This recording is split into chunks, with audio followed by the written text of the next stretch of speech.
Okay, I just want to say, does anyone else find it weird that Zoe Saldana's character in Star Trek was roommates with a green alien, and now she is a green alien in this movie? Maybe it's contagious. We're gonna see a green Chris Pratt pretty soon, mark my words. The laser is 'cause I like sci-fi. The dude is 'cause I am a rad guy. 99 is 'cause I like Wayne Gretzky. That's why I'm lazy dude 99. Laser time and we're gonna do a review. Yes, we're gonna review. Let's talk about movies and comics too. Let's all go watch a review.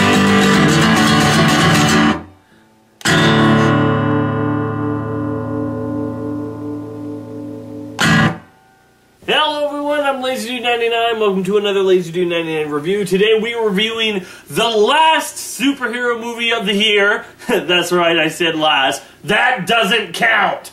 The last superhero movie of the year, Guardians of the Galaxy. This Guardians of the Galaxy is directed by James Gunn, and it stars Chris Pratt as Peter Quill, international space thief, Zoe Saldana as Gamora, Dave Bautista as Drax, Vin Diesel as a tree named Groot, and of course Bradley Cooper as Rocket Raccoon. There's also a couple of other people in there, John C. Reilly, Glenn Close, and we also have Lee Pace as a villain known as Ronan. So Guardians of the Galaxy is about this young boy by the name of Peter Quill. He starts out with him just as a boy and watching his mother die, and he runs out in the field in anguish and just crying out, and then all of a sudden we see a spaceship take him up. Then give 20-something years later, he is now an intergalactic thief. He goes and he steals stuff, and he's just stolen this orb that everyone seems to want. Before you know it, his old gang has put a bounty on his head, and people are going after this orb, and as the story goes on, Quill realizes that he's gotten himself into a much bigger scheme than he ever thought he was going to be in.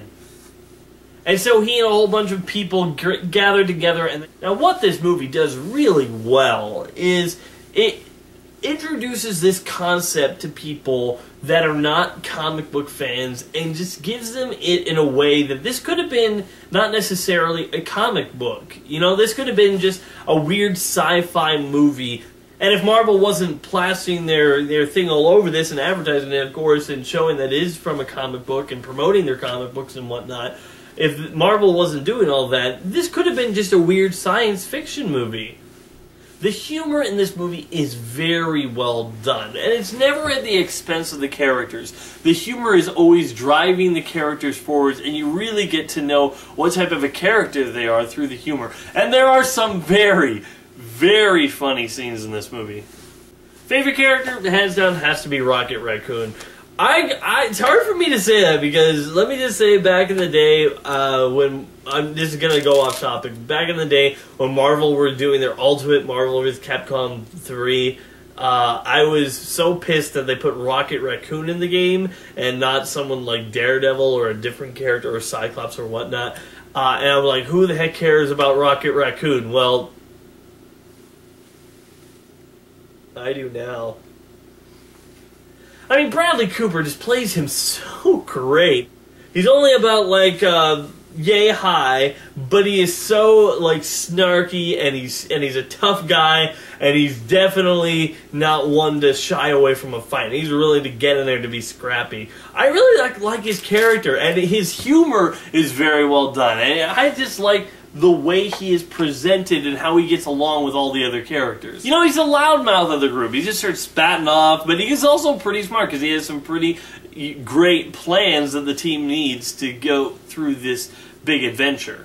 I love how they all kind of meet by happenstance. None of these people, like, get together or seek each other out. They all have, except for the exception of Rocket and Groot, because they were together as a team before they met with these other three people. So there's also Drax the Destroyer that's played by Bautista. This guy was kind of interesting because he was, like, there was a lot of very funny scenes with him. The thing is, like, Okay, his whole backstory is that his wife and kids were murdered by this tyrant Ronin, which I'll talk about in a little bit. And so he wants revenge on him so much, and that's his only purpose in life. And it drives him to do some not-so-smart things throughout the story, but it's all fueled by his hate. But however, there's a lot of really funny scenes with this guy. And I think I find him more funny than tragic. And that I kind of like, well, maybe I should find him more tragic. And it's kind of weird when I kind of find Rocket Raccoon's backstory more tragic than this guy's. But it's all in the way it's presented. But hey, if I can still laugh at his character and get a whole bunch of good jokes from that, that's still something for me to latch on for the character. I still thought there was a lot of moments where he did something that was like unexpected for his type of character and was actually pretty funny.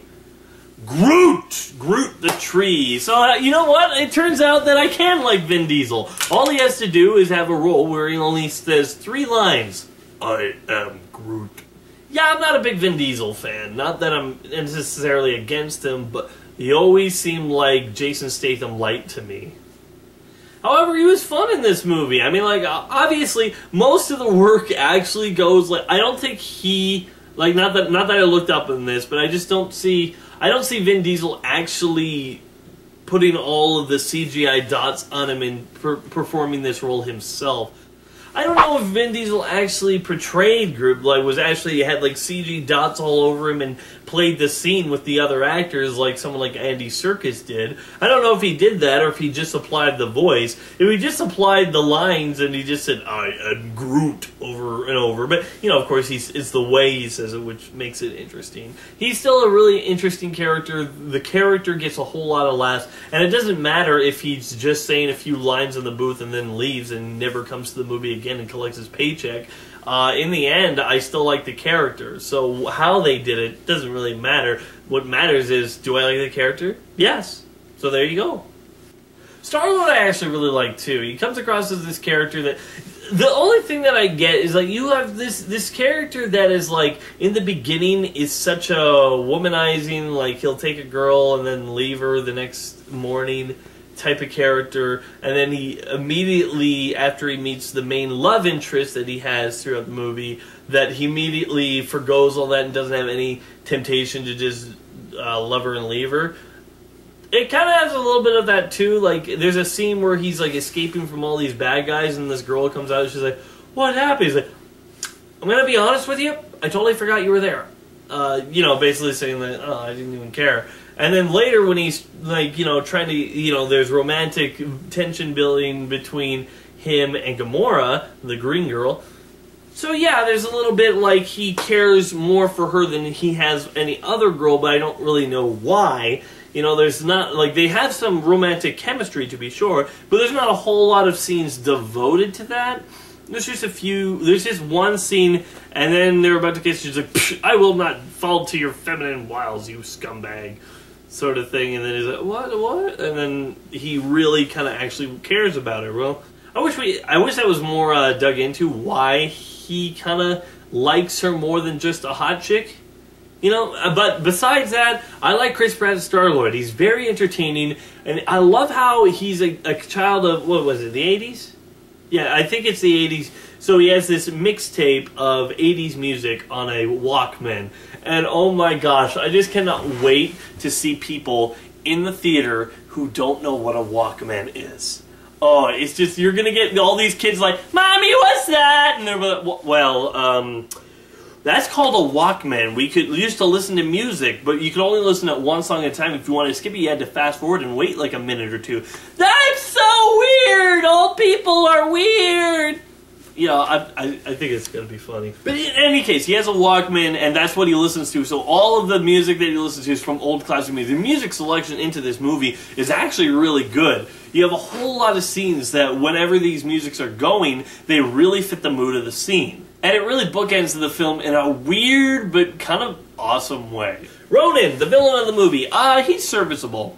I don't really find too much interesting about him. I mean, he's not, like, bad or anything, but I will say the makeup was really weird. It looked like someone took, like, some, like, asphalt and just smeared it all over his face because it was really chunky all over his face. I'm just like, why does it look like that? It looks really off. And then his teeth were black, which was really distracting.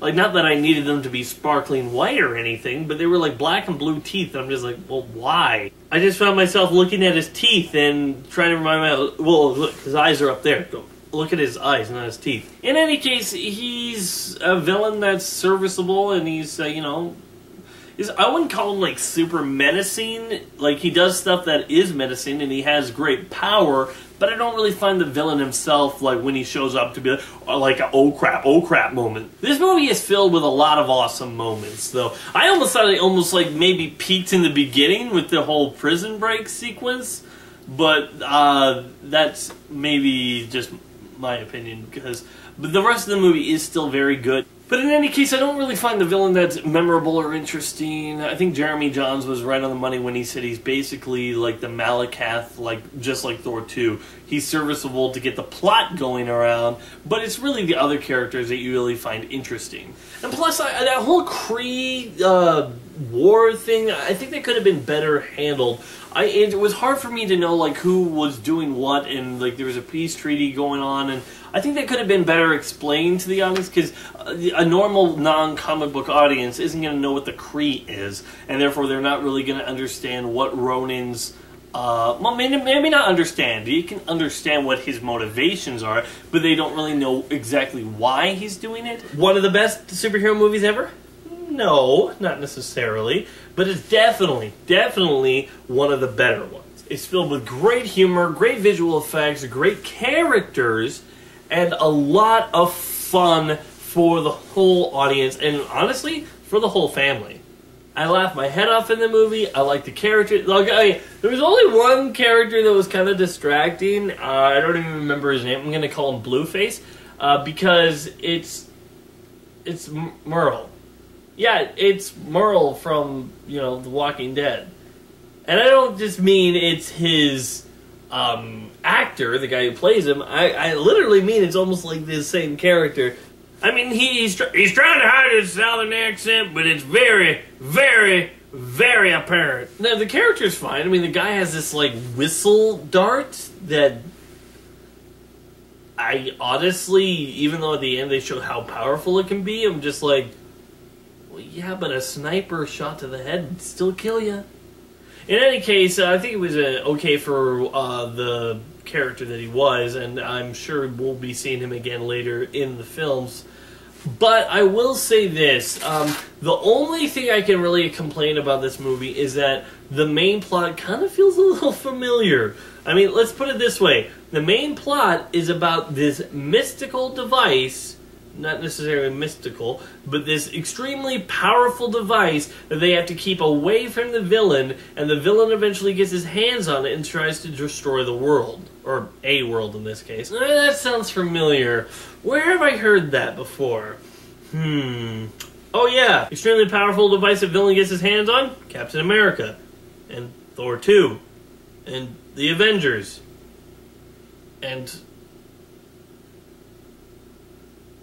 well, okay, that's the only ones that I can think of. But 3 movies! It's basically been the plot of 3 movies. In Thor, it was the Ether. In Captain America, it was the Tesseract. In the Avengers, it was the Tesseract again. And so this time, it's, well, I'll mention it quickly in the spoilers. So, actually, I'll get to that pretty soon. So let's just say, though, that even though I think that the plot is very familiar, the characters are all different, and they're not really similar to characters that we've had in previous Marvel movies before. This is definitely a different type of superhero movie, with different types of superheroes. The Guardians of the Galaxy is a very entertaining movie, and I definitely think it's worth a watch. Even if you're not a big Guardians of the Galaxy fan, I can count the things that I've seen Guardians of the Galaxy on one hand. Avengers, Earth Humanity's Heroes, and that one comic book that I have that they went with the all-new X-Men, the new one, because I'm a big fan of all-new X-Men, Trial of Jean Grey, which I might review soon. But anyways, I can get two things, and I still love this movie. And I don't think it's just because I like superhero movies. This is definitely a movie for any science fiction fan. And I will give Guardians of the Galaxy a 7 7.5 out of 10. Definitely a good movie, definitely worth seeing, definitely a very, very fun movie to see this year. Alright, now we're going to go over to the spoilers. So, if you guys have not seen this movie, please don't watch the rest of the review, because I'm going to be spoiling it, because I want to talk about certain things in the movie. So, bye-bye. Go watch the movie. Bye. Bye. Okay, now we can talk about it. So, that whole end fight sequence was... I don't know, it was both, like, cheesy and hilarious and awesome at the same time. When the villain's doing his big speech, and then Star-Lord starts dancing, and he goes, "Come on, dance off, buddy." I was laughing so hard. Because it is just like in the Avengers, how they take the main villain fight, and they do the exact opposite of what you think they're going to do. You think they're going to do a big epic fight with each other, but in the end, that's not what happens. The Infinity Stone, because it's one of the Infinity Stones for the Infinity Gauntlet that Thanos is trying to track down. Oh, by the way, Thanos is actually really good in this movie. I'm really looking forward to seeing what Josh Brolin, I'm pretty sure it's Josh Brolin, does with the character later on. In any case, I will say this. I will say that the Guardians of the Galaxy is a very fun film, very enjoyable film, and actually has some pretty touching moments and pretty serious moments to go with it, but the humor is what really stands out in the film. I think it was a very, very fun movie, and I might be getting some Guardians of the Galaxy stuff if it's in the same vein of this comic book, in this movie. If the comic book's in the same vein of this movie. Words, I know how to use them. And the Howard the Duck cameo.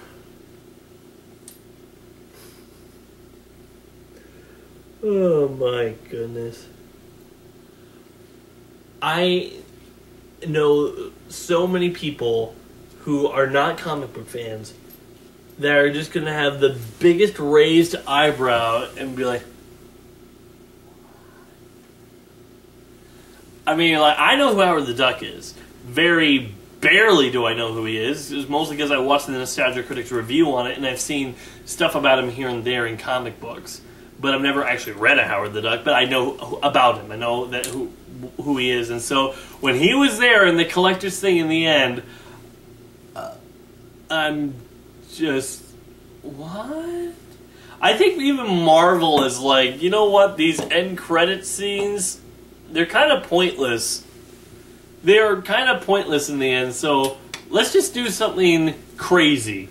Something that nobody's expecting us to do. The only way they could have surprised us even more with that little weird thing is if Superman all of a sudden showed up and you're like, whoa, what the heck is he doing in a Marvel film? I don't know. In the end, I think that the Guardians of the Galaxy, great movie, and I've already given it my rating. So thanks for watching, everybody. I'm LazyDude99. If I don't like it, it's not worth it. Adios, amigos. Be sure to check out more of my other videos on my channel, and wait for more coming soon.